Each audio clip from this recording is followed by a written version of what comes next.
This is a guest essay written by David S. Levine, a college professor as well as author of the books Revolutions in Their Own Words and Hey Israel, You're Perfect. Now Change.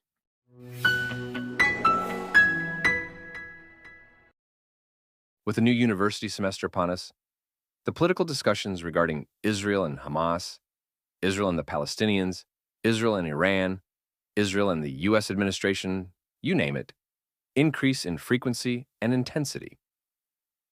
Unfortunately, arguments with friends and family can devolve into shouting matches.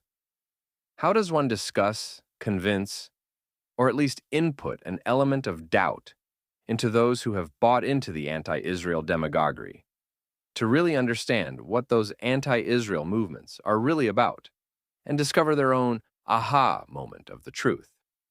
History is usually written by the victors and academics. History is usually taught by the era, for example, the rise and fall of the Roman Empire, or the event, for example, World War I. History is rarely taught by comparison of commonality, for example, the Black Plague versus the Spanish flu.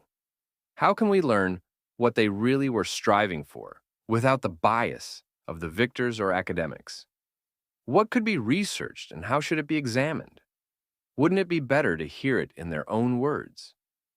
To let the pro-Hamas and anti-Israel advocates make their own case to your friends and family in their own words, so you don't have to. As a former advertising and marketing professional and professor, I know that so-called pop culture, in the form of advertisements, slogans, and jingles, is a great representation of the real ideals, beliefs, and morals of the people at a particular time.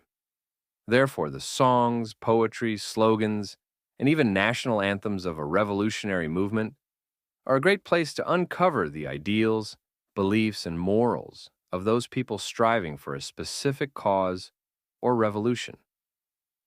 My goal as a professor was always to teach my students how to think, not what to think. I accomplished this by employing the Socratic method, showing the facts and then asking questions. This results in many aha moments, specifically because it is in the revolutionaries' own words, rather than the unsubstantiated rhetoric being shouted on campuses or presented by biased, left-leaning or right-leaning media outlets. On our city streets and college campuses, the demonstration chants are getting more aggressive and speak more towards inciting violence, all in honor of Free Palestine. However, the words, as do the actions of Arab leadership, consistently demonstrate that this Palestine liberation movement for a homeland for Palestinians was never their intention. What does permanent ceasefire even mean if your objectives do not change? Their objective simply is, and always has been, the elimination of Israel and the extermination of Jews as a people and religion. Here are just 5 examples of Arab and Palestinian leaders supporting this anti-Israel, anti-Jewish, and anti-Zionist position in their own words. Year 1937. Aouni Bey Abdul Hadi, a local Arab leader, said, quote, "There is no such country as Palestine. Palestine is a term the Zionists invented. There is no Palestine in the Bible. Our country is part of Syria." Year 1947. Hajj Amin el-Husseini, the Grand Mufti of Jerusalem, said, quote, "Palestine was part of the province of Syria. Politically, the Arabs of Palestine were not independent in the sense of forming a separate political entity." Year 1948. The Secretary General of the Arab League said, quote, "This war will be a war of extermination and a momentous massacre which will be spoken of like the Mongol massacres and the Crusades." Year 1977. Palestine Liberation Organization Executive Committee member Zahir Muhsin said, quote, "The Palestinian people does not exist. The creation of a Palestinian state is only a means for continuing our struggle against the state of Israel for our Arab unity. Only for political and tactical reasons do we speak today about the existence of a Palestinian people, to oppose Zionism." And year 1994, Yasser Arafat, chairman of the Palestine Liberation Organization, called for jihad to liberate Jerusalem. He suggested that the Oslo Accords peace process with Israel at the time was only a tactical step that could still be reversed, since it is based on taqiyya, which is an Islamic law that quote-unquote permits lying to confound and defeat enemies through deception. Yasser Arafat was very effective in saying one thing to the English language news media, and then saying the opposite in Arabic to his followers and the Arab audience. That pattern continues. The proof can be found in media reports on the United Nations Relief and Works Agency for Palestinian refugees and Hamas education programs, as well as key websites that translate messages. Here's a synopsis of what can be found. Again, these are quotes attributed to Palestinian leadership. The Muslim loves death and martyrdom like the Jews love life.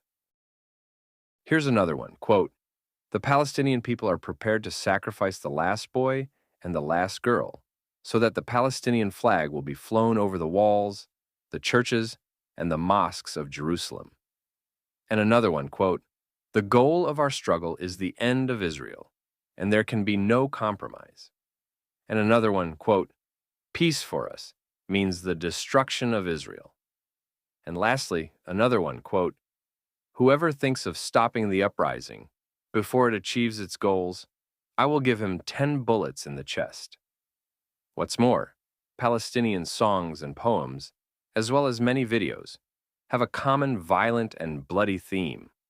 One says, quote, strap on the belt, O daughter of my land, and detonate it in front of the enemies. How sweet is the taste of martyrdom. Another goes like this, quote, write death, death, death to Israel, with flowing blood, and with the bleeding body cause death, death, death to Israel.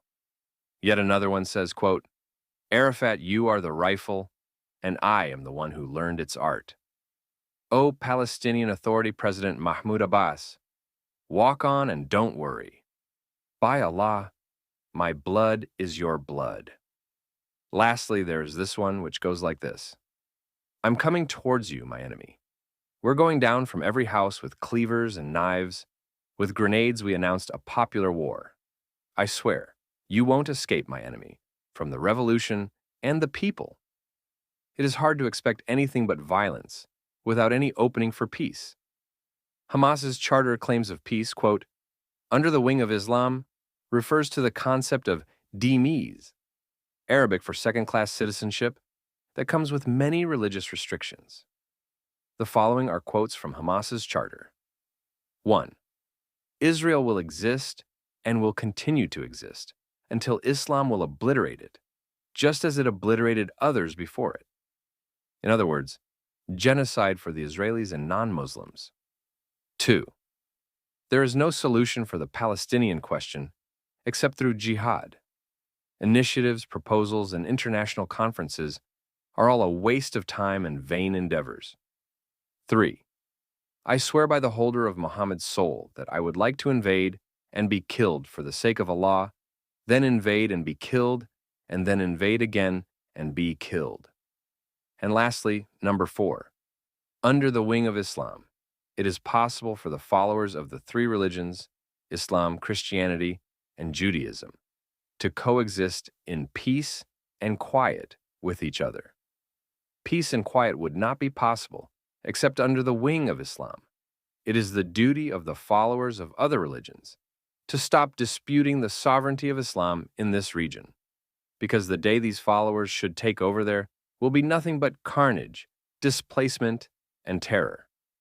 The Charter of the Palestinian Authority, which many in the West consider to be far more moderate compared to Hamas, offers the following highlighted points of view. It includes, quote, armed struggle is the only way to liberate Palestine. The destiny of the Arab nation, and indeed Arab existence itself, depend upon the destiny of the Palestine cause.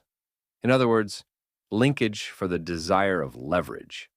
And it attempts to repel the Zionist and imperialist aggression against the Arab homeland, and aims at the elimination of Zionism in Palestine. In other words, genocide. Also, there is a lot of talk about the Palestinian refugees.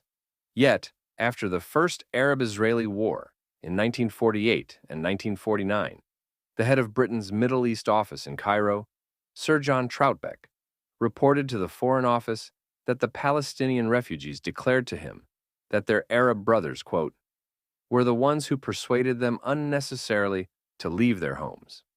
Thus, many Palestinians self-acknowledge the role of various Arab states in the creation of today's Palestinian refugee problem, now containing even 4 generations of the original refugees, a criteria that is afforded to no other refugee population across the entire world. The quoted texts above are their own words. Perhaps by showing or challenging friends and family to read them, noting their sources for authenticity, and then asking themselves a few questions, they will see the light, or at least have some doubt to keep questioning and verifying. Here are some suggested questions for them. 1. How do the messages presented, such as quotes, slogans, and songs, reconcile with your recollection, understanding, history classes, and the messaging presented in the current media news cycles? 2.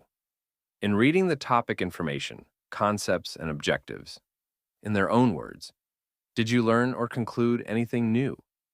If so, what? 3. Are the revolutionaries right in their cause and course of action? Why? Or why not? And lastly, number 4. Do you think the revolutionaries will live up to their ideals, stated in their own words? If their revolution is won, will the resulting society be better or worse for the general population under their new leadership?